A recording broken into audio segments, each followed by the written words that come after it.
afternoon, everybody. Do you speak Hausa? No. Good afternoon, everybody. My name is Dr. Ugochi Ohajiruka. I'm a medical doctor and a public health practitioner. I'm representing Medical Women Association of Nigeria. We are the female doctors that did the cervical cancer screening and the breast cancer screening, as well as the medical examinations. So during the course of our breast cancer screening, I observed that most of our women don't know how to examine their breast, because we are doing this today, but we are not going to be doing it for you every month. So it's important that you understand how to examine and learn how to do it yourself, because normally you're supposed to be examining your breast monthly, every month, and then you go to the hospital. That's for clinical breast examination once a year. So it's imperative that we learn how to examine our breast by ourselves. Farko ta faɗi sunayenta da sana'anta, ta ce su ƙungiyar mata ne, ita ta auna mu ɗazu, amma aunin nan ba kullum ake yi ba, so ɗaya a shekara, kuma ta lura yawancin yadda ake aunawa ba, so za ta koya mana, kuma ya kamata so ɗaya a wata ka yi irin gwajin da za ta yi mana yanzu, kuma so ɗaya a shekara ka je asibiti su yi maka. Breast self-examination should be done every month at a particular time of the month. For women who are menstruating, it should be 7 days or 7 to 10 days after their first day of menses. That is the first day they see their menstrual period, 7 to 10 days after. That is when the breast is tender and you can feel the breast tissues better. An ce kamar da ta faɗa da su so ɗaya a wata, kuma mafi dacewan lokaci shine bayan masu ka gama wanki, ka fara wanki da kwana ɗaya, ka kirga kwanaki 7 ko kwanaki 10. A lokacin mamanka a cike yake, za ka iya ka tattaɓa ka san bambanci. For women who have stopped menstruating, there should be a particular day in the month that should be constant for them. So on that particular date, every month, they should examine their breast. Wanda kuma sun gama wanki za su ɗauki lokaci ɗaya, amma kowane wata in ya zo a lokacin ne za ka yi gwajin nan. Ka a yi yau a kwana 10, watan gobe a yi a kwana 20, ba haka ba. How do we examine our breast? We are going to practicalize it this afternoon. As a woman, you undress and stand in front of the mirror. Ya ake yin gwajin nan? Ya ake yin gwajin nan? Mace za ta tuɓe sandal, ta tsaya tana kallon madubi. You stand in front of the mirror and place your hands on your waist or above your head to make your chest muscles to be tense so you can examine properly. Kin sai a gaban madubi, ko ki rike nan kwankwasonki, ko ki daga hannayenki yanda za ki iya ki samu ki gwada. Your hand on your waist or your hand above your head, and you watch in front of the mirror. What are you looking out for in front of the mirror? Remember, you are undressed. You're looking at the size of your breast, the shape of your breast, the color of the breast. What do I mean by the color? You want to observe for any redness, any dimpling, any puckering, any rashes around the breast.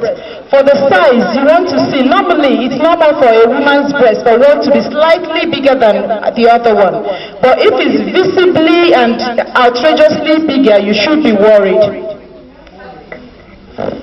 Ta ce in mun saya sindil a gaban madubi me muke nema, muna so mu gan bambanci girman nono. An san nono ɗaya ya fi ɗayan girma, amma akwai lokacin da yana yin girma fiye da ɗaya.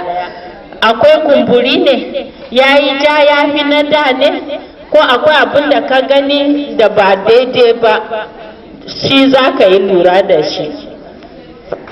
After examining, that is looking at the breast, you have finished examining, it is now time for you to palpate the breast. By palpating, I mean you are using your 3 or your 4 fingers. You hold it up like this over your breast muscles. An ce na farko za ka yi da ido, na biyu yanzu da hannu za ka yi, hannun nan kuma ya sosai hudun nan da su za mamanka. Sai ka fara shafawa kana ji. In examining the left breast, you use your right hand.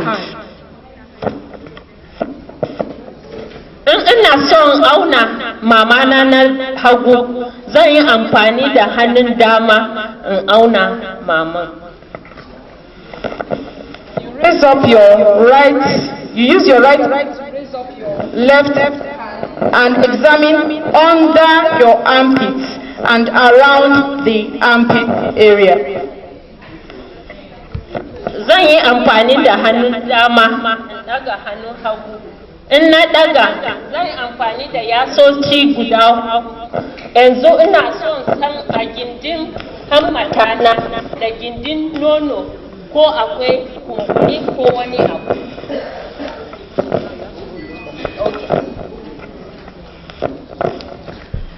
The breast tissues extend into the armpit area and the mid-axillary area, that is under the armpit as well. Akwai wani abu kamar dutse a mamanmu, an ce har yana shiga hammatanmu.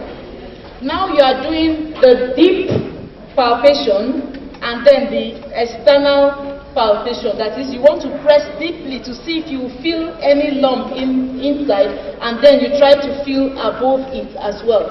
Gwaji biyu ne, akwai wanda za ka danna domin ka ji wanda yake can ciki, akwai kuma wanda za ka shashafa ne a sama domin ka ji ko akwai kamar kumburi ko wani abu. From the armpit, you extend, come inwards into the breast. When you get to the breast, you want to examine all the areas of the breast, being careful not to forget any area. The best way to do that is to use the tip of your finger and you just keep going in a circular motion.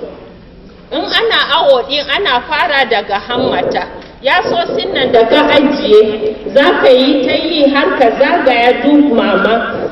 Ka yi la'akari kan ka wuce wani gu lokacin da kana daddafawa ka gani ko akwai kumburi. After going round in a circular motion, you stop in the center, which is the nipple area, and also palpate that nipple area as well. Na riga na fara daga hammata na zagaya mamana na gama, yanzu tsakiyan da ban samu ba shine zan zo tsakiya in danna in ji ko yaya. When you get to the nipple, you want to inspect the nipple for any discharge, either blood, mucus or milk. In na gama tattaba nono na a bakin nono, yanzu zan matsa bakin nono na in gani jini zai fito ne ko ruwa ko madara. You squeeze it a little and see if blood, mucus or milk will come out from the breast. In matsa ci kaɗan in gani ko jini ko ruwa ko madara zai fito. Because if you are not breastfeeding, you should not have milk coming out from the breast. If you're finding milk or blood or mucus, you should see a healthcare practitioner. Bayan matsawa in ka gani akwai ruwa ko madara ko jini kuma baka shayar da yaro, ka san akwai damuwa, ka je wajen likita ka gaya masa damuwanka. If you're also inspecting your nipple and you find out that one nipple is inside, that is inverted, and the other one is shooting out, it's also a bad sign. Bakin nono nan in ka je dubawa ka gan daya ya lume a ciki, daya kuma na waje na nono ɗayan, to ka san akwai damuwa ka gan likita. You should also inspect for sores. You might see some small lesions or rashes or dimpling around the nipple area.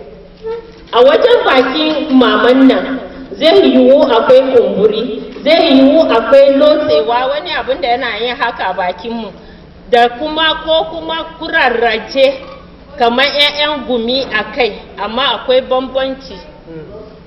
If you're finding it hard to feel, because for some women who are just learning to know their breasts, they may not be able to pick up lumps easily, you can wet your hands with water or with soap to make it more sensitive so you can feel the lumps better.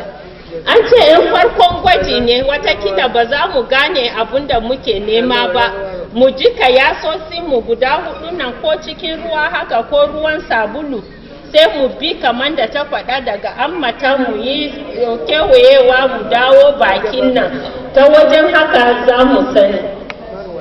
When you're done with the breast, remember to examine the collar area because the breast tissue also extends towards the shoulder or collarbone region. In mun gama gwaji na mamanmu, mu hau da hannu sama har wajen kashin wuyan nan mu duba don zai yiwu abin da yake cikin nono ya hau har sama, watakila akwai kumburi ko ciwo ko wani abu a wajen. This whole process is very simple. If you do it every month, you'll get used to it and then you'll be very fast in the process. But ordinarily, we have to be deliberate and be very careful when doing it so we'll be able to pick early signs. Tace gwajin nan baya da wuya. In muna yi akai za mu iya mu yi.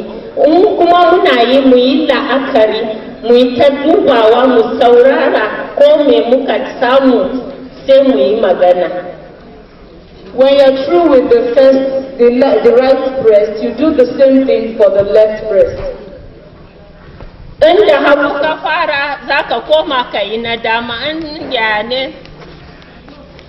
Remember, we are sitting up in front of the mirror. So when you are done standing in front of the mirror and you have done all these things I have said, you want to lie down on the bed and repeat the same process. Na farko a tsaye muka yi muna kallon madubi, in mun gama duka biyu za mu kwanta da keyanmu sai mu sake mu yi abubuwan da muka yi lokacin da muna tsaye. When you're lying down, you may also want to put like a towel or a small pillow underneath your breast to help you examine properly. In ka kwanta kamar da wannan ta kwanta za ka nemi tawul ko wani summa domin ka ajiye daidai inda nononka yake kamun ka yi gwaji. Exactly what you did while standing up, you repeat the same process while lying down. Komai da kai lokacin da kana tsaye kana kallon madubi shi za ka sake yi a kwance. Any girl that is above the age of 20 should be examining her breast every month and going to the hospital annually for a doctor to help her examine, which is the clinical breast examination. Kowace mace da ta wuce shekara 20 ya kamata kowane wata tana yin gwajin nan iri biyu, a tsaye a kwance. So daya kuma a shekara ta je domin in akwai damuwa a sani tun da wuri. When you feel a lump in your breast, it does not necessarily mean you have cancer. It could just be a benign lump, that is a lump that is not cancerous. Yace za a iya yi awo, in an yi awo mu samu wani kumburi. Kumburin nan ba dole kansa ba ne, akwai irin kumburin da shi ba kansa ba. Whatever sign you pick that is suspicious, it's better to go to the hospital to confirm and run further investigations on the signs and symptoms. Ko da ka san kansa ne ko ba kansa ba tunda ba aikinka ba, kinsa daga ka ji wani abu ka gudu zuwa wajen likita ka ce ga abin da ke faruwa. Shi zai faɗa maka ko kansa ne ko kuma ciwo ne kawai. A nan kasanmu wato mutum 8 cikin 10 da suke da kansa zai kashe su in ba mu san da wuri cewa muna da kansa. Thank you very much for listening. If you have any questions. Na gode muku da saurara. Akwai tambayoyi?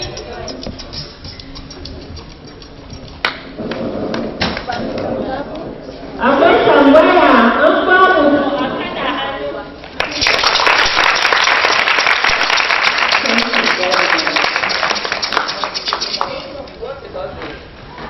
Ba tambaya ba.